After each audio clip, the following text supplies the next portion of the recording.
Funding for Avery Talks About Stuff was made possible in part by the YouTube AdSense program and by contributions from viewers like you.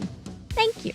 Hey guys, welcome back to my channel where I cover nostalgic, obscure, otherwise strange content. Today, I don't really have a plan, but I wanted to film a couple of things, so I'm just gonna watch Wishbone. It's been a little while since I watched an episode. We love Wishbone here. We've read some of the books on stream. I've made some videos about a couple of their episodes in the past. Today, I want to talk about first impressions, spelled like fur. Like, because, you know, a dog has fur. This is the Pride and Prejudice episode, and if you know me, you know that I love Pride and Prejudice, so I'm very excited to see it, but with a dog. If you don't know, Wishbone was a PBS show in the 90s that was very, very popular. The whole initiative was to get kids into reading early by making classic literature digestible for them, and so the answer to that was giving them a little dog character who loved to read and was kind of like their hosts through this world of classic literature. Shake a leg now, Wishbone, let's wag another tail. See, look at him. You can't be scared of classic literature when he's helping you. If you guys like this one, please remind me to do the Phantom of the Opera one next, because also one that I would love to see. Hey, Squirt. Don't give me any ideas, Demont. You gotta love that Wishbone's so pissed off, he's like, don't make me pee on something. The bully kid is bullying Joe, who is Wishbone's owner, for not having a date to some party. And Wishbone's throwing little dog hands. Think fast! Ooh. Being nervous about parties happens to a lot of people. Read Jane Austen. Alright, so we start off with Wishbone describing Pride and Prejudice as a book about parties, which... Back in 1813, she wrote a juicy, meaty book about people and parties. I mean, he's not wrong about. I thought they were going to segue a little bit differently because, you know, first impressions, Joe's being bullied for how he dresses. Like, I thought there was a more direct path to from here to Pride and Prejudice. But you know what? They do them. In a small English town, one of my favorite characters, Elizabeth Bennet, and her sister are invited to the ball. Yeah, Elizabeth is such a queen. We love her. So if you don't know anything about Pride and Prejudice, this is going to be a very condensed version, obviously. It's one of my favorite, if not my very favorite classic book. I adore Jane Austen, and Pride and Prejudice is the one where there are 5 sisters, and because it's the 1800s in ye olden times, their mother is obsessed with them getting married to secure their status in the world. Some of us are out here going, my mom's obsessed with me getting married now, damn. Oh my god, I'm being recommended my own video from when I covered the Sherlock Holmes episode of Wishbone. Anyway. What is it, Mama? A young man from London has rented Netherfield. The handsome and wealthy Mr. Bingley moves in down the street, and all the girls in the Bennet family go to the party. The mother is like, I got 5 girls, that's 5 chances for one of them to get married. Let's go. Mr. Bingley, this is my eldest, Jane. And these are my other girls. This is my gorgeous firstborn, Jane. These dumb fucks are my other 4 offspring. Mr. Bingley falls immediately in love with Jane. They are a power couple. This is my sister, Miss Bingley. In the book, he has 2 awful sisters, but sometimes the 2 sisters get condensed into one sister because the other sister doesn't matter. And my good friend, Mr. Darcy. And then we were introduced to Mr. Darcy, who's played by Wishbone himself. Considering the entire plot revolves around Mr. Darcy falling in love with Elizabeth, this will be interesting. Y'all remember we read the Sleepy Hollow book and then we covered the episode. You remember when Wishbone was Ichabod Crane and he was just dating a human woman? I mean, they do their best to not make it weird, but it's still kind of weird. Mr. Darcy is nervous at parties. So nervous, he seems rude. They're really playing sympathetic to Darcy, which, don't get me wrong, I love Darcy. Ugh, meeting all these new people gives me a headache. He's a big, nerdy introvert that's useless at parties, and I feel that deeply in my soul. But instead of him implying that Elizabeth was not pretty enough for him, pissing her off when she overhears, even though he's like internally, oh my god, she's an angel. They don't do that. Perhaps because this time Mr. Darcy is a dog. These country balls are horrid. Nothing like London. Get your country balls out of my way. Besides, I'm a London man. I'm not interested in country girls. Never mind. They just did that scene, but with a dog. Shout out to the girl that played Elizabeth Bennet. I don't know who you are, but your romantic partner was a dog, and as much as I love Wishbone, what the hell? Back in the modern day 90s, Joe is pretending to have grown out of his shoes that are brand new because he's embarrassed that they're not super fancy shoes. You don't have to have expensive clothes to make people like you. I don't even have clothes. And think how popular I am. Oh yeah, that's true. Wishbone is just naked on public TV half the time. Jesus, Wishbone. Middle school drama about who's going to the dance with who. I don't care. Get back to Pride and Prejudice. There we go. I have heard on good authority, Mr. Darcy, that you have developed a preference for Miss Elizabeth Bennet. Also, props to this lady for just literally sitting next to a dog and being like, "Pray tell, I heard that you've been in a relationship with a woman, a human woman," and then keeping a straight face about it. Pray tell, when is the wedding to be? Look, she's nice, but I can't marry a poor girl, so, you know. Enough already? I like that he dropped his fake accent for that. Married. Elizabeth and I. That's crazy. Isn't it?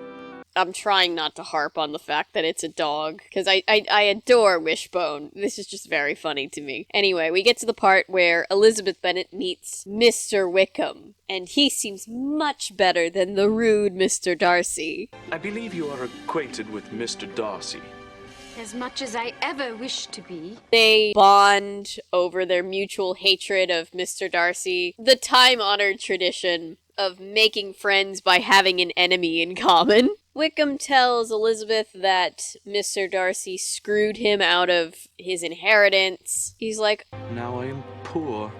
This news is shocking. "Ooh, I don't have any money because of Mr. Darcy. Please marry me, Elizabeth." When Darcy and Elizabeth meet at the next ball, neither one knows what to believe. Darcy, I insist you dance with us. Bingley, you know I've got 4 left feet. I can't wait to see a dog try to ballroom dance. It is a lovely ball. Don't you agree? Yes, quite. Oh, look at him. He did a little turn. What a good boy. Mom, you wouldn't believe it. I've never seen Sam and David so mad before. Oh, that feels like the line got a little messed up and they just had to roll with it. PBS didn't really have a big budget. What's the point of going to the dance? Yeah, I don't typically care about the A-plot, but I really don't care this time. Get back to Pride and Prejudice. Miss Bennet has such happy, easy manners, don't you think, Caroline?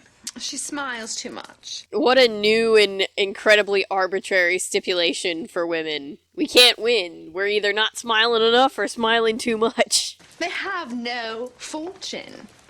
That does not make her one jot less agreeable. Bingley's like, "Sis, you don't understand. She's pretty and I love her." And the sister's like, "But she's a broke bitch, brother." Oh, look, he's sketching her. Look how wholesome that is. Mr. Bingley is such a good boy. You ever hear somebody say about a guy that they have golden retriever energy? That's Mr. Bingley. Dreadful news. Mr. Bingley and all his guests have gone back to London. Oh dear, Mr. Bingley has left town. My only consolation is that you may die of a broken heart, and then he will be sorry. Thanks, Mom. Do you two have dates for the social tomorrow? This poor kid is really struggling with his lines. I'm sorry, Joe. But if you really want a date, I'll go with you. What a player move. Well, I guess I could go with you, you know, if you really want to go. Look, Joe, I don't want a date, okay? I'd take that as a no. Ouch. That's tough, Joe. That communication thing is still not working quite right, Joe. Oh, Wishbone's such a good little boy. After spending more time together, Elizabeth thought she liked him. Just a little bit.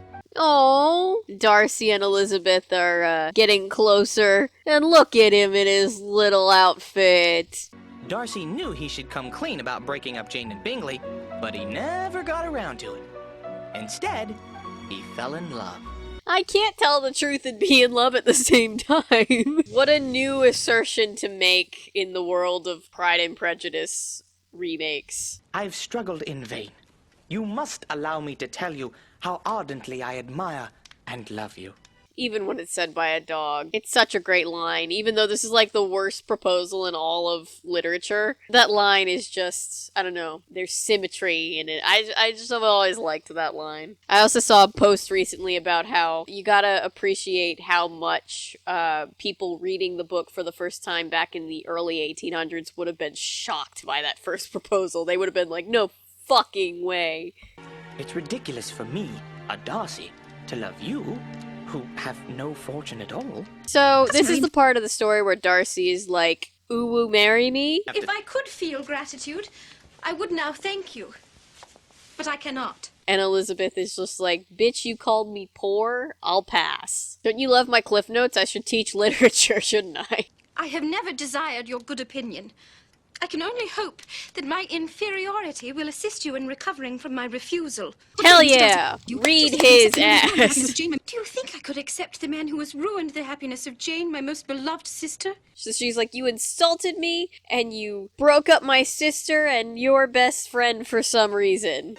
I sound really rude and arrogant, but I'm really just the nicest guy. Is this the part where you shut the door in my face?